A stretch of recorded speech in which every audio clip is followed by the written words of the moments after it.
On va prendre Deutéronome chapitre 6. Deutéronome 6. Du verset 4 au verset 9. Deutéronome 6, 4, 9. Dit comme ça. Écoute, Israël, l'Éternel, notre Dieu, est le seul éternel. Tu aimeras l'Éternel, ton Dieu, de tout ton cœur, de toute ton âme et de toute ta force. Et ces commandements que je te donne aujourd'hui seront dans ton cœur.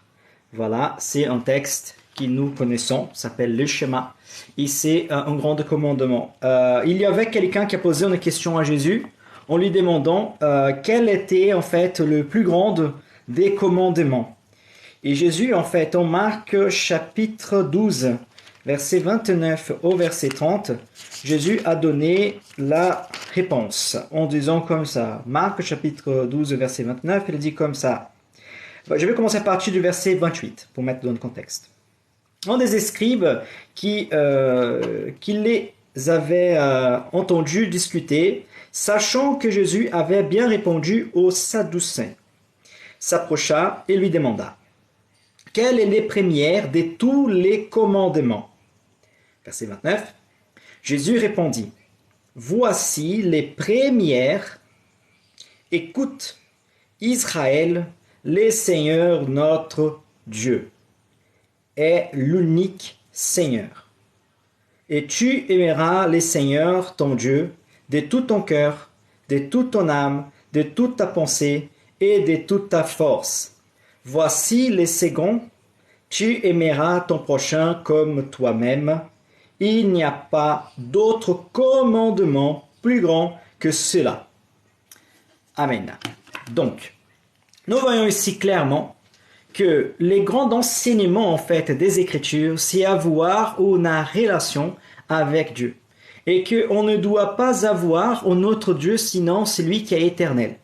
C'est quelque chose qui des fois ça semble pas forcément évident pour tout le monde, mais il y a un seul et unique Dieu et unique Seigneur. C'est lui qui a créé le ciel et la terre.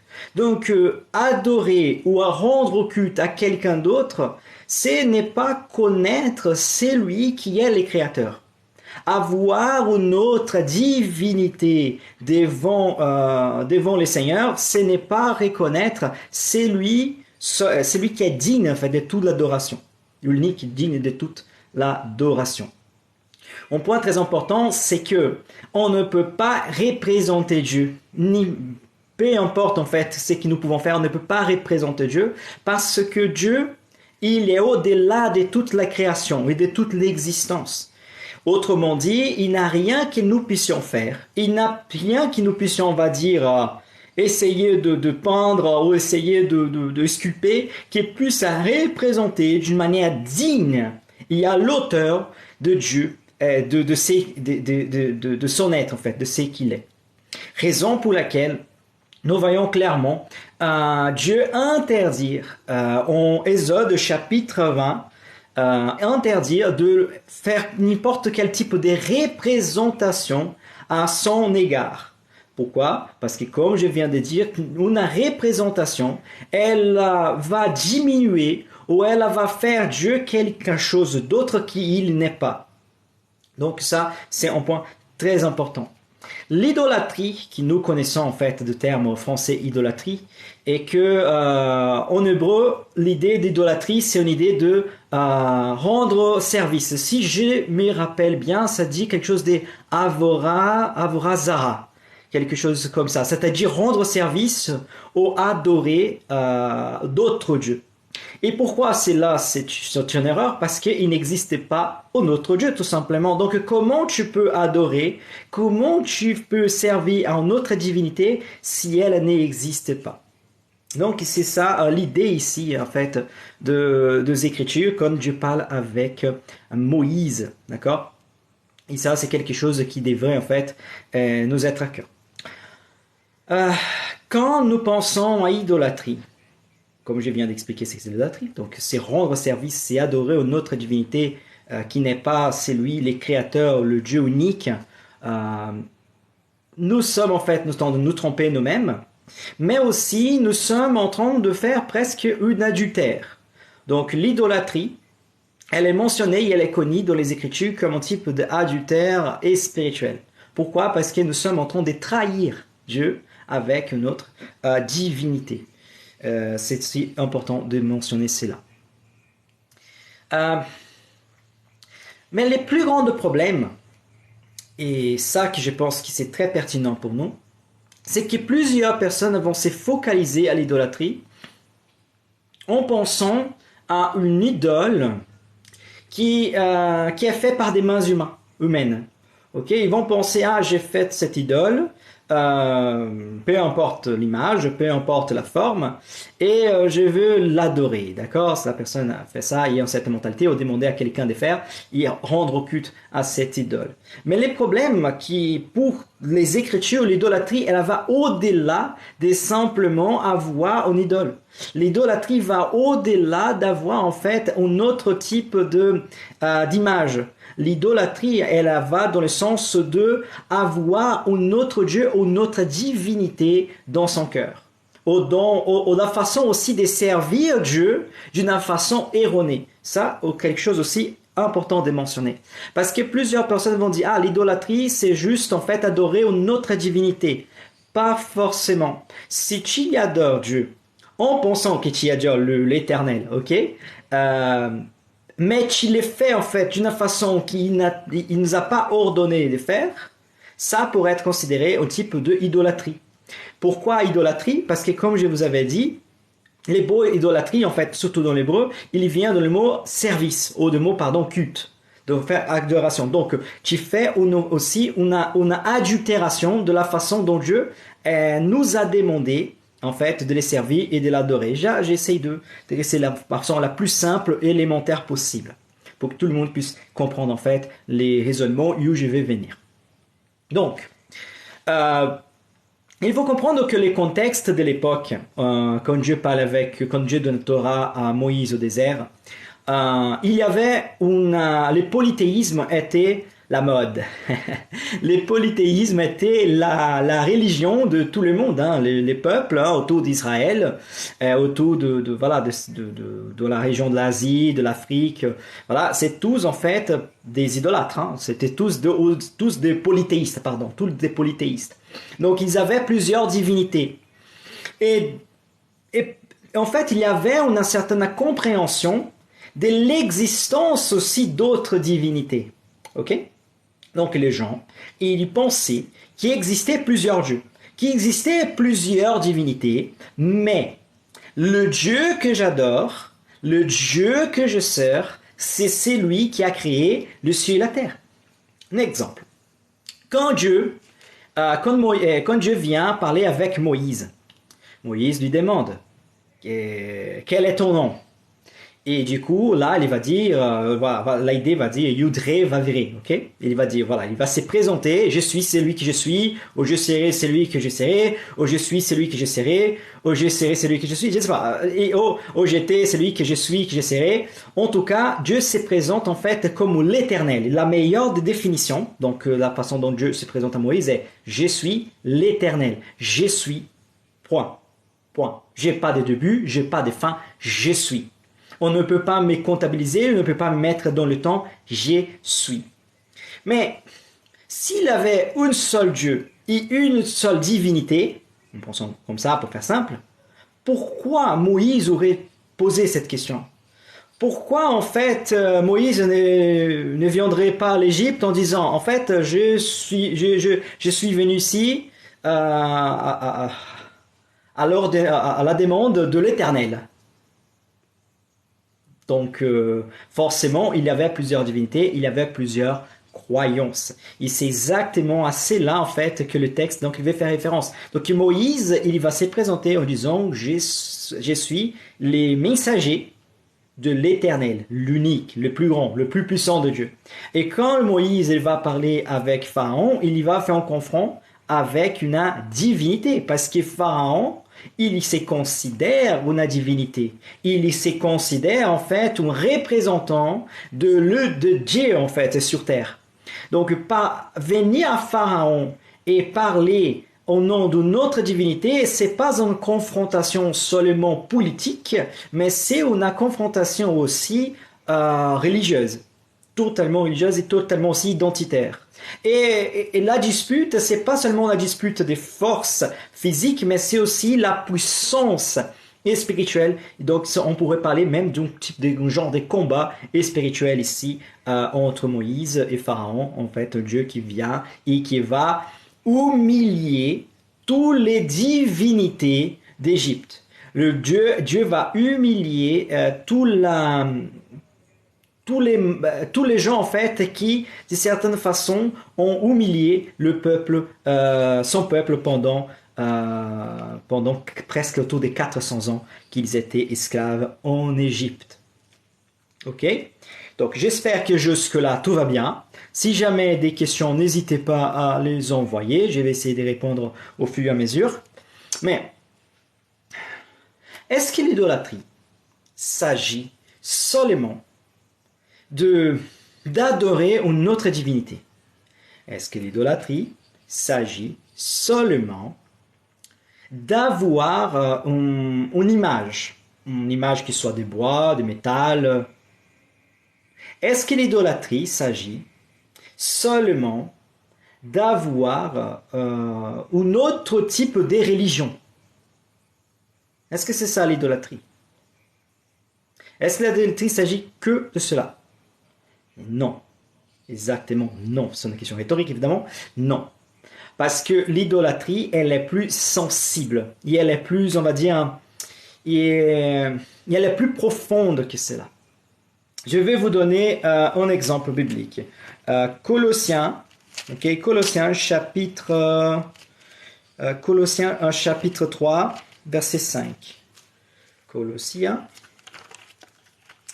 3, 5. Dit comme ça. Faites donc mourir ce qui, dans vos membres, est terrestre, la débauche, l'impureté, les passions, les mauvais désirs et la cupidité, qui est une idolâtrie. Donc, l'apôtre Paul est en train de dire que la débauche, l'impureté, les passions, les mauvais désirs et la cupidité est une idolâtrie. Est-ce que vous avez déjà vu peut-être une idole avec la impureté ou avec la cupidité, ou on a une représentation de cela et quelqu'un est en train d'adorer ou quelqu'un est en train de rendre culte de cela? Non. Pourquoi? Parce que c'est une idolâtrie qui habite dans le cœur humain. C'est une idolâtrie qui est totalement attachée et liée au comportement. Autrement dit, qu'avoir une certaine fierté et une certaine arrogance, elle est un type de idolâtrie en elle-même. Et c'est ça les dangers de l'idolâtrie, parce que les gens pensent qu'idolâtre est toujours l'autre. Donc, non, moi, surtout en fait parmi les trois grandes religions qui j'ai pas le judaïsme, christianisme et islamisme. En fait, on pense que idolâtre est toujours l'autre. Donc c'est l'autre qui est idolâtre, c'est les autres peuples qui sont idolâtres, c'est les autres religions qui sont idolâtres. Non, nous en fait, nous adorons l'Éternel, l'unique. Et d'ailleurs, c'est ça aussi que des fois le peuple d'Israël s'est dit au long de son histoire. Non, nous adorons Dieu, nous adorons l'unique. Et pourtant, Dieu les accuse d'idolâtrie. Donc l'idolâtrie est quelque chose en fait de très nuancé et très en fait qui habite dans le cœur. Autrement dit, si vous voyez quelqu'un prosterné devant une image, une idole, et rendre culte à cette idole, vous pourrez dire, ah, ça c'est une idolâtrie. Mais quand vous avez quelqu'un qui a un comportement d'impureté, d'arrogance, ou une certaine fierté démesurée, ou sinon un grand attachement à l'argent, dans le sens d'avoir, une certaine avare, voilà, c'est être incapable de pouvoir aider son prochain, parce qu'il préfère en fait laisser son prochain crever qu'est donner un petit peu d'argent. Ça, c'est une idolâtrie, parce qu'il gagne plus d'argent que son prochain. Et il veut en fait garder cela, il y fait de son argent en Dieu. Donc que tous ces genres de choses, c'est une idolâtrie. Vous dites, mais d'où vous sortez ça? Vous sortez ça de votre tête? Non. Je vais vous donner un texte biblique. Matthieu chapitre 6, D'accord? Et après, on va à notre texte en Ézéchiel. Mais d'abord, Matthieu, chapitre 6, verset 24. Matthieu, peut-être qu'on va relire ces textes au long de live, d'accord? Mais d'abord, Matthieu, chapitre 6, verset 24. Nul ne peut servir deux maîtres, car ou il haïra l'un et aimera l'autre, ou il s'attachera à l'un et méprisera l'autre. Vous ne pouvez servir Dieu et Mammon. Et Ézéchiel, chapitre 14, Ézéchiel, donc dans l'Ancienne Alliance, Ézéchiel 14, verset 3. Ok, Ézéchiel 14, 3. Je vais noter ici. Dit comme ça. Fils de l'homme, ces gens-là portent leurs idoles dans leur cœur. Fils de l'homme, ces gens-là portent leurs idoles dans leur cœur. Et ils attachent les regards sur ce qui les a fait tomber dans l'iniquité. Mais laisserai-je consulter par eux? C'est pourquoi parlez-leur et dis-leur. Ainsi parle le Seigneur l'Éternel. Tout homme de la maison d'Israël qui porte ses idoles dans son cœur et qui attache les regards sur ce qu'il a fait tomber dans son iniquité, s'il vient s'adresser au prophète, moi, l'Éternel, je lui répondrai, malgré la multitude de ses idoles, afin de saisir dans leur propre cœur c'est de la maison d'Israël qui se sont éloignés de moi avec tous leurs idoles. Donc nous voyons ici clairement que le peuple, c'est pas une question d'avoir des idoles physiques, hein. C'est pas une question d'avoir une statue dans leur maison. C'est pas une question d'avoir un petit bout de quelque chose qui en faisait des offrandes. C'est dans leur cœur. Et c'est là, en fait, c'est qu'il vient accuser Dieu. Il y voit le cœur humain, il y voit ce qui habite dans le cœur, il y voit ce que les gens priorisent dans leur vie. Il dit, c'est là son problème. Et je vous appelle à laisser cela tomber. Autrement dit, je ne sais pas si je vais me faire comprendre clairement, mais existe plusieurs niveaux et degrés d'idolâtrie. De la façon la plus, on va dire, brute, la plus, on va dire, évidente, qui sait avoir notre divinité, ou notre Dieu, ou notre façon de servir, à la façon la plus subtile, qui est laissée en fait notre cœur être contaminé par des idées ou par une compréhension qui ne correspond pas aux valeurs et aux principes que Dieu nous a enseignés dans ses Écritures. Et quand nous mettons en fait cela devant, et on priorise cela à prioriser Dieu, nous sommes en train de commettre l'idolâtrie. Et c'est super intéressant parce que l'idolâtrie, cette mauvaise conscience, cette mauvaise compréhension va nous amener à nous éloigner des principes, des valeurs que Dieu nous a enseignés. Comme nous voyons, que nous avons bien lu au début dans le schéma, qui est Dieu, il est un, il est unique, et que nous devons aimer notre prochain comme à nous-mêmes. Ok? Quelqu'un pourrait se demander, Dieu interdit de faire des images, mais lui-même a demandé pour faire les chérubins. Donc, tout d'abord, c'est important que je ne suis pas contre l'art, d'accord? Je ne suis pas contre l'art, mais une chose, c'est j'ai fait quelque chose dans mon propre gré. Donc, par exemple, les serpents d'Héran qui Moïse a fait dans le désert parce que le peuple va dire râler, ok? Apparemment, voilà, le peuple râlait et Dieu a envoyé les serpents qui les ont mordaient et donc ils étaient empoisonnés et Dieu a demandé à Moïse, je résume l'histoire, à faire un serpent d'Héran. Dieu a demandé à Moïse de faire un serpent d'Héran et tous ceux qui regardaient les serpents d'Héran allaient en fait être délivrés de la puissance en fait du venin du serpent. Qui a demandé à Moïse? Dieu. Donc, c'est pas Moïse de son propre gré qui a fait ces serpents. D'accord? Donc, c'est important aussi de comprendre bien cela et les différences de ces choses-là.